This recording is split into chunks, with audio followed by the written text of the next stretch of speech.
Welcome to another edition of AI and Finance. The AI world is moving so fast, and the whole goal of what we're meant to do here is to sift through the noise and translate everything that is going on for what it means to you, the wealth management community.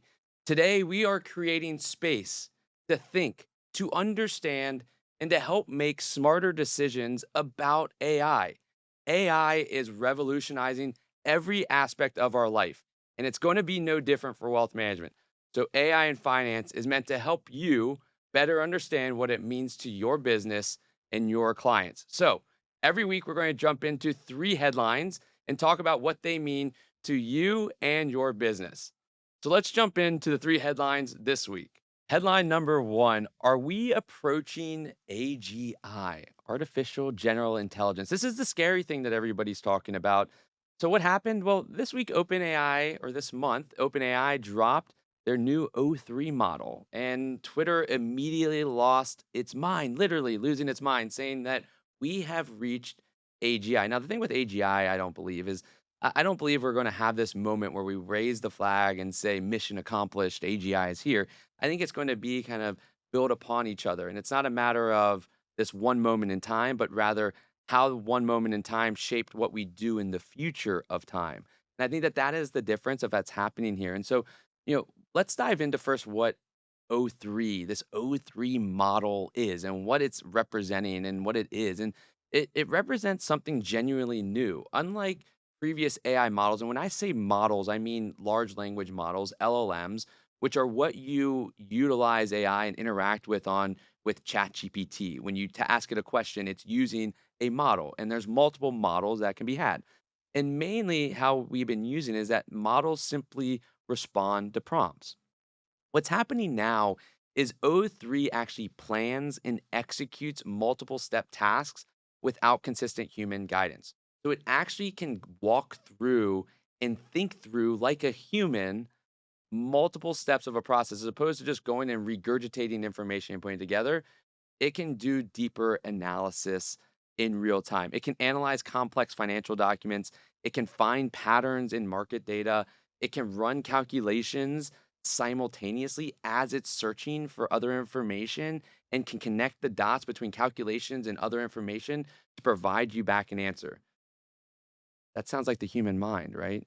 Because it is, in sense. It's called neural network. It's a neural network is what AGI is, and that's what is so scary about O3. And when economist Tyler Cowen on Twitter, it was a funny thread. He came out. He first tested O3. He's a very leader in AI. He simply declared, "I think it is AGI. Seriously, maybe AGI is like porn. You know it when you see it, and I've seen it." And I think that it's very interesting that he has seen it because he has been a big non-proponent of AGI and believing that it's going to take longer to get to AGI. And then, according to recent articles, Cowan's remark came after the model demonstrated unprecedented capabilities, right? Particularly on this, there's these model tests. And this one was, I think, called the ARC AGI benchmark, where the high compute version scored 87.5. What does that mean? Let me just break down what all these terms mean. The high compute version means O3. The O3 model scored 87.5. All right, now let me break that down one step further. What does that mean to you? Well, it means that people that have expertise in a space like physics or mathematics or economics, that it shows that AGI actually beat these people in knowledges within their own domains, 87.5% time. That is what's scary, and that's what Tyler Cowen is saying here. And I think that what's interesting is the ability for O3 to think in images without or think with images as opposed to just think with text. I think that that is a big thing, right? This is different than just generating images. It's thinking with images, seeing an image and being able to use that image to think and understand and apply that to an answer. That's something that's intriguing. And so I think that O3 is thinking independently of itself, and it's thinking independently before it's answering. It's creating this private chain of thought. But more importantly, I will just say this. This is the start of AI thinking for itself. That sounds scary. I get it. That sounds very scary, but it is the next iteration. And it also means that the amount of data necessary for AI to start thinking is not as necessary as it was in the past. And finally, this is the next step of AI actually creating new ideas that have never been created before. That is not what's happening right now, but that is what O3 is showing us. So it's not AGI. I don't, well, maybe it is AGI, but we won't know it until we start seeing how people apply it in the future. And that's when we'll know if AGI is here. So let's break this down on what does it mean for wealth management. That's a lot of technical jargon that we just went through. What does it mean to you in the wealth management business? First, expect a massive acceleration in your research capabilities. I think that the ability for complex financial analysis that once required teams of specialists might soon be handled through a single interface. So think about this. Goldman Sachs has many analysts. In order for that information to be kind of aggregated together, they all have to talk to each other and then elevate that to someone else that then disseminates it to the public.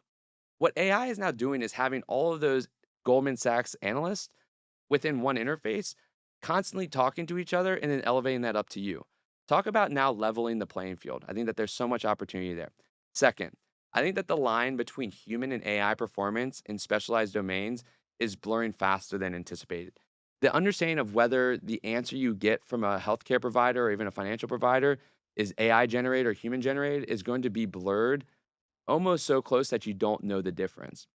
Now, O3 still makes mistakes, and it's actually funny and it's interesting that it actually has hallucinated more frequently. Hallucinations means giving the wrong answers or making up just answers that are just completely false.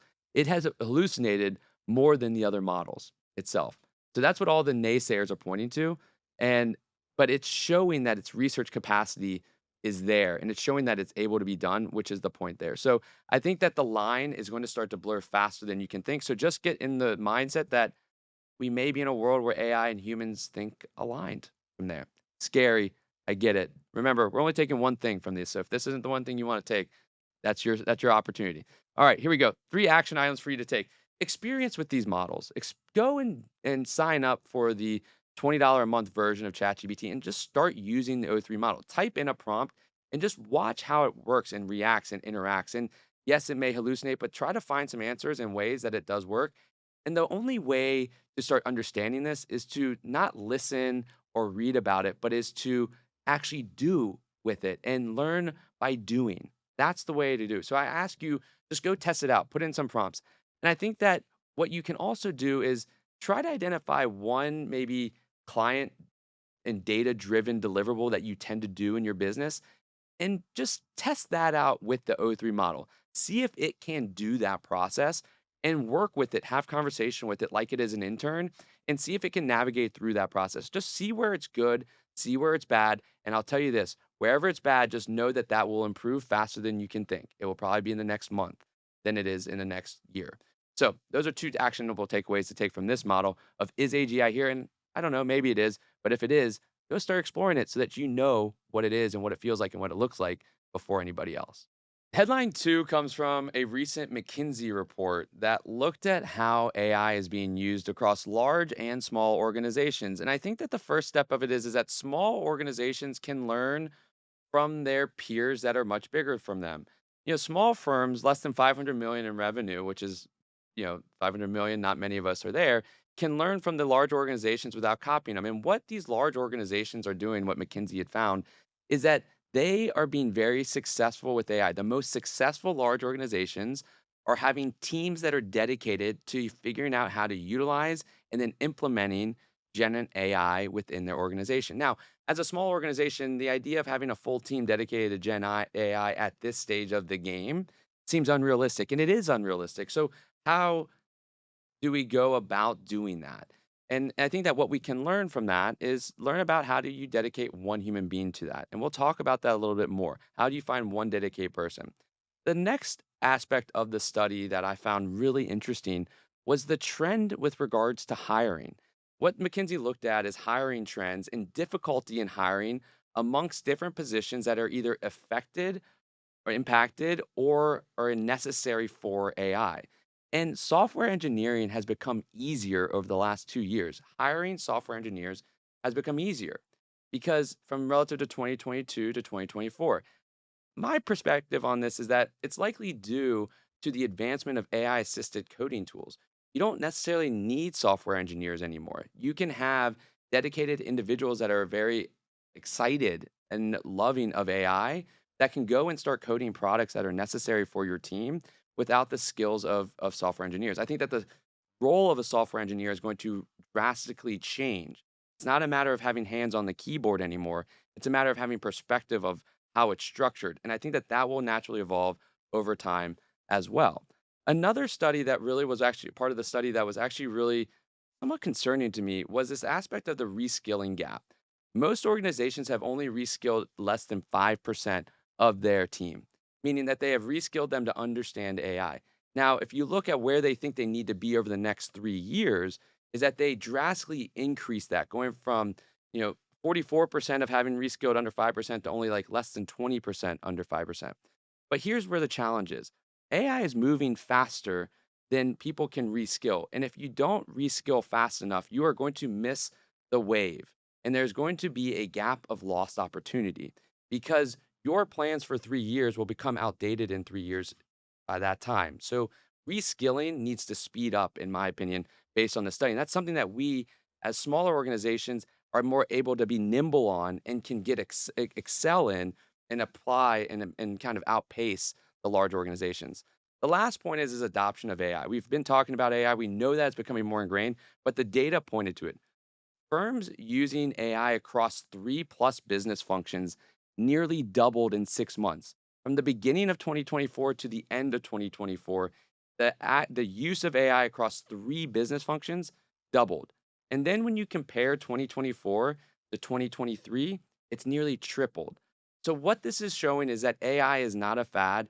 Organizations, especially large organizations, are starting to see the value of AI within multiple business functions and applicability across the organization. And it just continues to show and point to home or, drive home the point that this isn't theoretical anymore. This is the reality. Firms are incorporating AI and seeing results. And if we're not doing that, then we need to start thinking about it more deeply for organizations. So let's talk about what does this mean for us in the wealth management. AI enhanced functions create unexpected pockets of time. That is the beauty of it. We are now able to create more time. But the reality of human nature is that we will fill that time. Being very focused and intentional on how you fill that time is going to be what separates the organizations that gain the benefit from AI versus those that just use AI and are wondering why or what the ROI is from AI. Intentionality about how we use this freed up time is going to be the separator of those that generate greater ROI. The second point, I think that what this means for wealth managers is that delegating entirely to IT keeps AI as isolated experiments rather than transformative opportunities. And I think that that's super interesting. AI is not just another IT task or an IT initiative, it is an organizational initiative that needs to go spread across. And we saw that within the data of how many business segments are using AI. And so the key is that we need to experiment within multiple business functions and not just within one business segment from that standpoint. The last point that I didn't mention within the data, but I think is really an implication for wealth managers, is that leadership involvement is critical for meaningful integration. CEOs and leadership teams have to be on board and be the drivers of this change, or it falls flat. When you start to go to middle management or lower than that, yes, there's excitement, but if it's not driven by leading management or leadership, then it doesn't make its way to the ROI that is desired. So, as you think about this, if you want AI to be part of it, then lead AI within your organization. Lead it into your DNA as an organization to get the ROI you want within and from AI on your organization. Finally, action items. What should we do? First, let's go identify and formalize an AI exploration lead with dedicated time each week. So find one individual, give them the psychological safety and the space to explore and to learn and to try. There are people in your team that probably are enthralled and excited to learn and curious about AI, and give them the ownership to go figure it out. That's how you can make your own dedicated team. And it can be their second hat or third hat. That's okay because it's a passion that they likely will explore both on hours and off hours for you. Secondly, Develop a reskilling roadmap focused on 2026 capabilities, not just 2025. The world of AI is moving towards AGI, as we talked about. It's moving towards agentic frameworks. Don't train on what was, like prompting, train on what will be, like AGI and agentic frameworks, because you want to get ahead. Finally, start with client facing roles that can directly translate AI insights into client value. Not necessarily saying put AI into your client's hands. Empower people that now are talking to clients with the tools to better incorporate AI into their conversations with them. There is a major difference.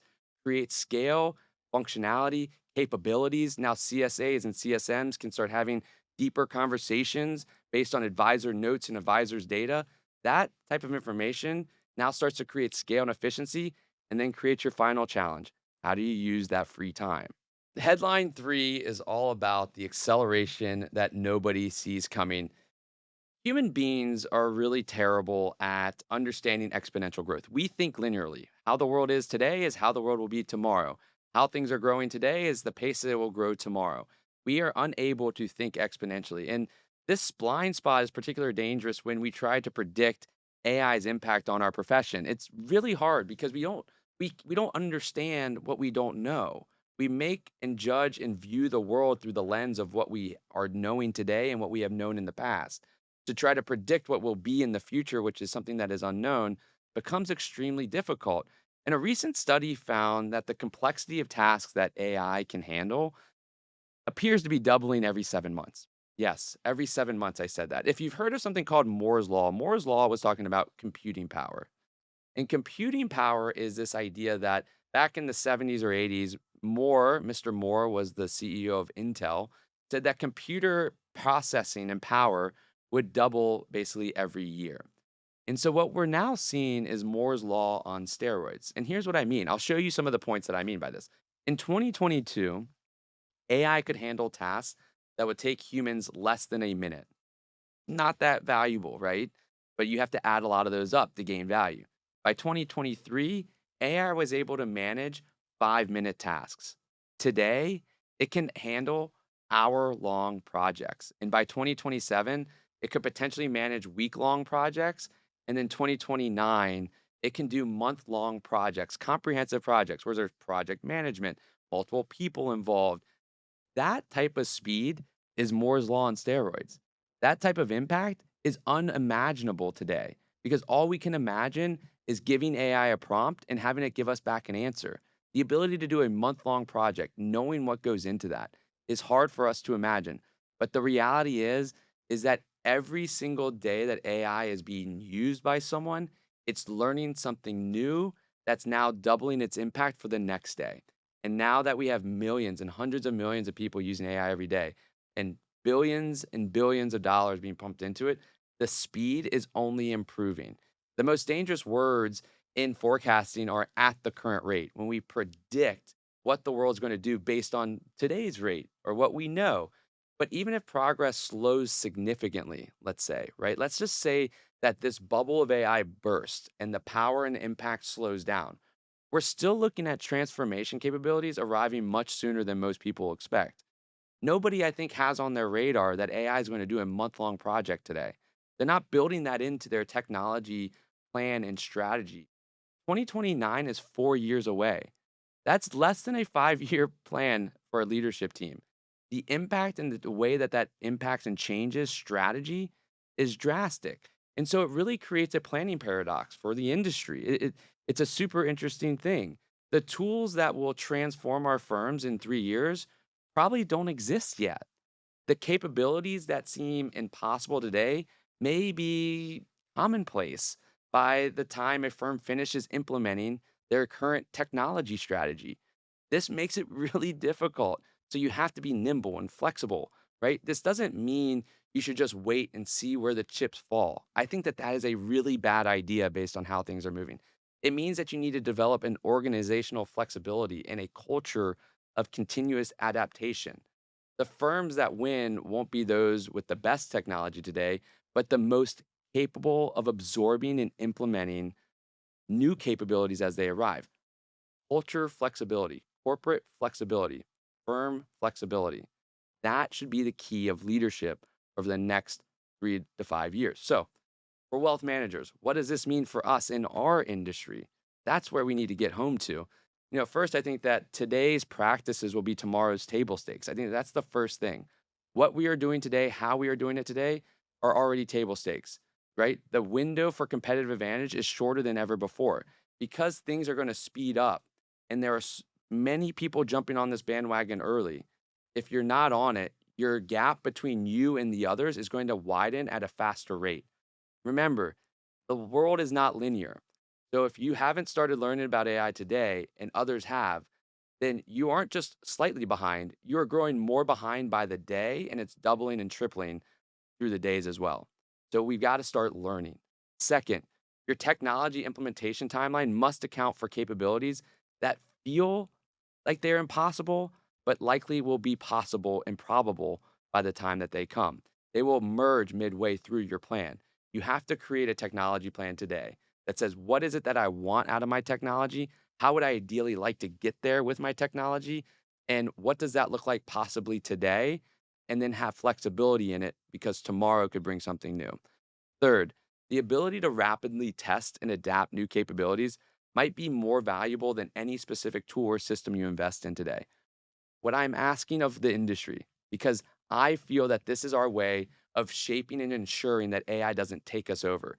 The way to do it is to get ahead of it and dictate what our value is and what AI's value is. Don't combat it, go with it. And the way that we can do that is that we can test and iterate and explore with it. So we learn and then we test and explore. This doesn't mean launching it to your entire family bases.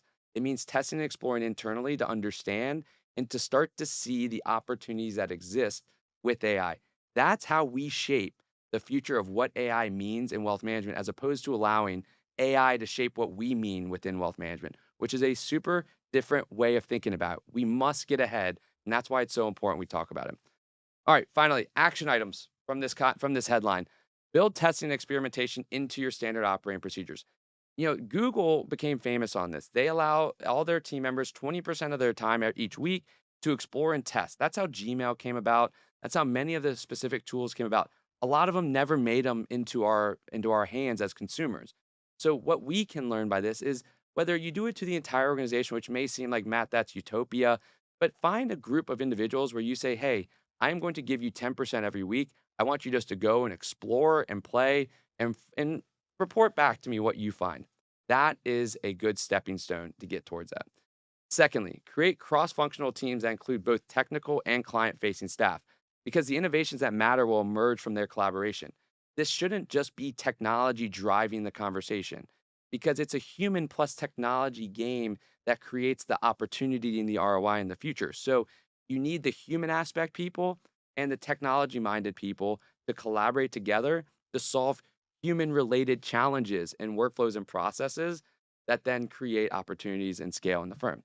Finally, implement regular horizon scanning, right? And assign someone to evaluate emerging AI capabilities every 90 days and report potential applications to leadership.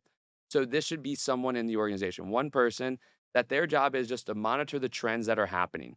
Watch this video, read our emails, whatever it may be, understand what's happening in AI, and then just report it back to leadership. Part of being ahead is just understanding what is. And that's really important. And this is a way to get there. So those are the 3 ways to go take it.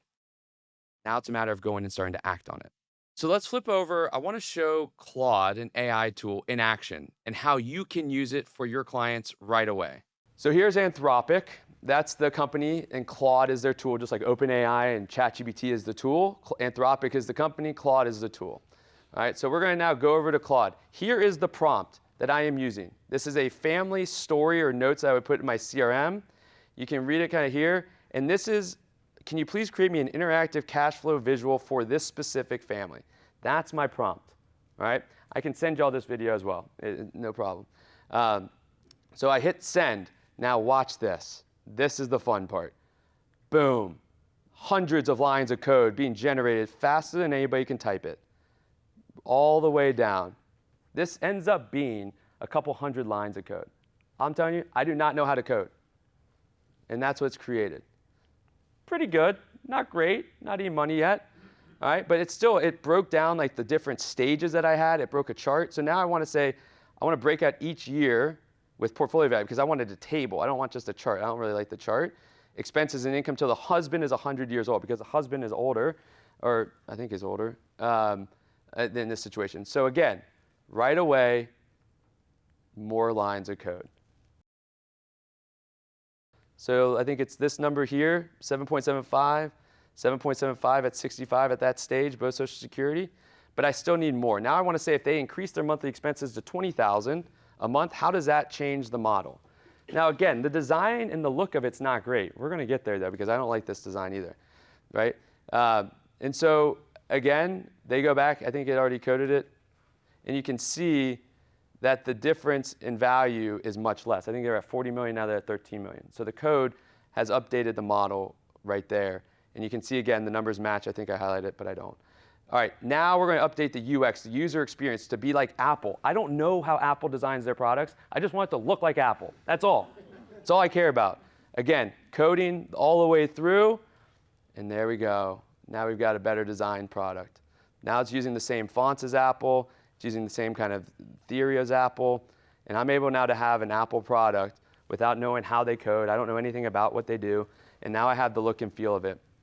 Now I want to actually interact with this model a little bit. If I only want them to have $1 million in their portfolio when the husband's 100, what does that look like? We're going to do 2 more examples here.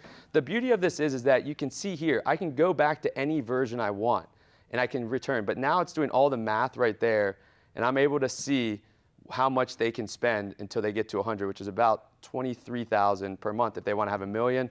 And then ask me if it wants to update the chart. It's going to update the chart. Sure, yeah, do what you want to do. And Claude, you can do whatever.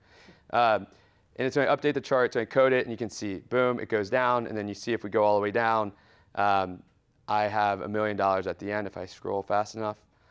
Scroll, $1 million. You can go into the mathematics of this all. If you want to check the math on this and then tell it where it's wrong, you can do that all by itself. So now I want to do a comparison of the $9,000 a month versus the $20,000 a month with the table. I didn't even tell it that I wanted the table, but it knew from my past that I liked the table. And so what you're going to see here, and then I'm going to show you the final thing, the final element of this here in a second. Again, thousands of line of code, gives me the $9,000 a month, $20,000 a month, gives me the tables in the different scenarios. And now the cool thing that you can do with this is once you get it right, you can actually publish it.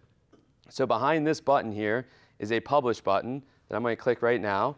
And I can now give other people access, or I can only have the access. So I'm going to take this link, and now I have this interactive screen that I can share with people. And look, has the tables, looking how I want it. I can now present it to families however I want. I can put my logo on there if I want, for God forbid. I can create a PDF version. Now if I scroll over here, I think if I do that in a second, I scroll the mouse over, I didn't even tell it, and now it has this like, it pops up at each stage. Like, I didn't know how to do that.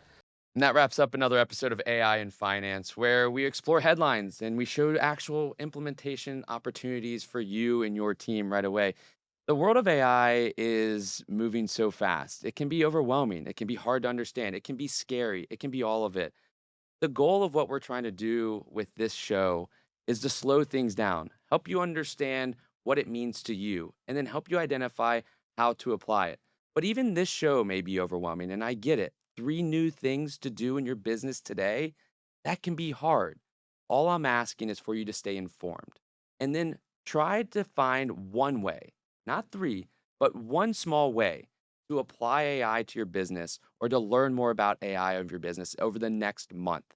And if we can do that every single month, we start to stack wins. We start to get ahead. We start to slow down the separation between those using AI and those not using AI. And so I ask, slow things down, one at a time, stack them up, and you'll find yourself ahead of the game 6, 12, and 18 months into the future. It's a must we have to do for our industry. In order to allow us to dictate how AI is used in our industry, we must be informed and be the ones that are using AI within the industry. So we'll be doing this again next month. Join us for more headlines and a new AI tool. I'm Matt Reiner, and this has been AI in Financing, helping you navigate the future, one breakthrough, one headline, one new opportunity at a time.